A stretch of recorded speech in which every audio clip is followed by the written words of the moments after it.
बिहार में दूसरे चरण के चुनाव प्रचार का भी जो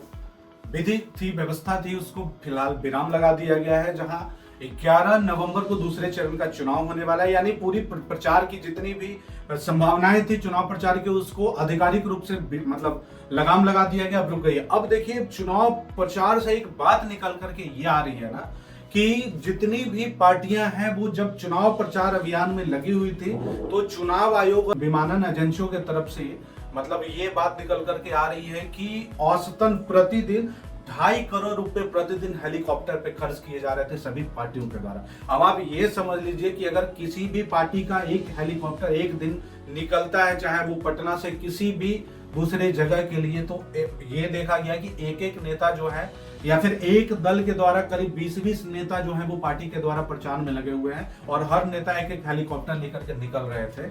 एक हेलीकॉप्टर का अगर अनुमान देखा जाए तो 10 से 12 लाख 15 लाख का पूरे एक दिन का खर्च बैठ रहा था। यानी अगर विमानन एजेंसियों ने अगर ऐसा आंकड़ा दिखाया है कि एक दिन का 2 से 2.5 करोड़ का खर्च केवल चुनाव प्रचार पे किया गया, तो ये कोई बहुत बड़ी बात नहीं है, कोई बड़ा फिक्र नहीं। लेकिन मतदाताओं के लिए एक बहुत बड़ा मुद्दा है कि अगर चुनाव प्रचार के लिए जो है राजनीतिक पार्टियां, जो राजनीतिक दल है, वो 2.5 करोड़ रुपए एक दिन में खर्च कर रही है, तो सोचिए ये 2.5 करोड़ का जो है वो स्रोत क्या हो सकता है, सोर्स क्या हो सकते हैं। ये 2.5 करोड़ रुपया क्या मतदाताओं का पैसा है, क्या जनता के द्वारा लिए गए टैक्स का पैसा है, या किसी विभाग में जो भी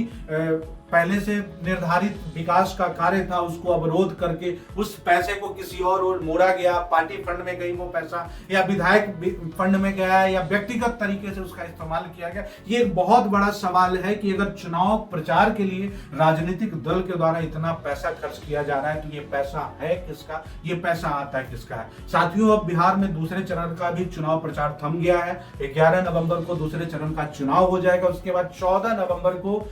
जो है मत की गिनती हो जाएगी और चुनाव परिणाम आपके सामने आ जाएगा। अब इस बीच चुनाव के दरमियान जितने भी साथियों ने अपने अजीज मित्रों के साथ, अपने घर वालों के साथ, अपने पड़ोसियों के साथ किसी अलग अलग दल के समर्थक होने की वजह से जो आपसी मनमुटाव और आपसी मनभेद रखा है, मैं उन तमाम मतदाताओं से अपील करूंगा कि बिहार में ये जो चुनाव का त्योहार है फिलहाल समाप्ति की ओर है और आपस के मनमुटाव और आपस के मनभेद को मिटा करके आपसी एकता दिखाने का प्रयास करें। क्योंकि चुनाव फिर से 5 वर्ष के बाद होने वाली है और इन 5 वर्षों के बीच में आपके हर सुख दुख में आपके वही लोग आपके सहयोगी होंगे जिनके साथ चुनाव के वजह से आपने अपना रिश्ता खराब कर लिया था। देखिए, एक बात तो तय है कि जितने भी राजनीतिक दल हैं या जितने भी राजनीतिक घराने हैं उनके राजकुमारों के बीच में आपसी संबंध बहुत गहरे और काफी अच्छे होते हैं, काफी सहज होते हैं। लेकिन उनके वजह से उनके कार्यकर्ताओं और उनके समर्थकों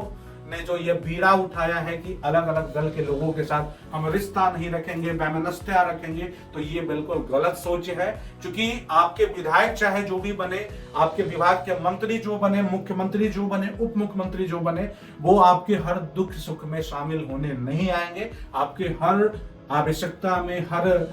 खुशी के उत्सव में, आपके दुख की घड़ी में आपके साथ जो खड़ा होने का साहस दिखाएगा वो आपका मित्र है, वो आपका परिवार है, वो आपके पड़ोसी हैं। इसलिए चुनावी रंजिश के वजह से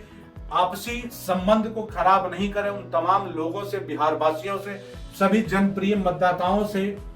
मेरा यह निवेदन है कि आप आपसी रिश्ते को सुधारें। चुनाव का परिणाम जो भी हो उसे स्वीकार करने का साहस अपने अंदर विकसित करें। चुनाव से विशेष लेना देना आपका तभी तक होता है जब तक चुनाव प्रचार का अभियान चलता है और जब तक आप अपने ईवीएम पे अपना बटन नहीं दबा देते, अपना मत नहीं दे देते। अगर आपने मतदान कर लिया या फिर 11 नवंबर को आप मतदान करेंगे, उसके बाद से आपसी रिश्ते को सुधारने का प्रयास आपका प्राथमिकता होना चाहिए आपकी। क्योंकि 5 वर्ष के बीच में ना विधायक मिलेंगे, ना आपको सांसद मिलेंगे, ना कोई मंत्री मिलेंगे, ना मुख्यमंत्री मिलेंगे। आपके पड़ोसी, भाई, सगे संबंधी, परिवार ही आपके हर सुख दुख के साथी होंगे। इसलिए सबसे पहले आप अपनी सोच को बदलें, अपने विचार को बदलें और राजनीतिक रंजिश का शिकार आप अपने अजीज रिश्ते को बिल्कुल ना होने दें। मेरी क्रमबद्ध निवेदन है पूरे बिहार वासियों से, सभी जनप्रिय युवा नौजवान साथियों से, अभिभावकों से, महिलाओं से, बहनों से, माताओं से कि आपस के रिश्ते को हम लोग मजबूत बनाकर रखें,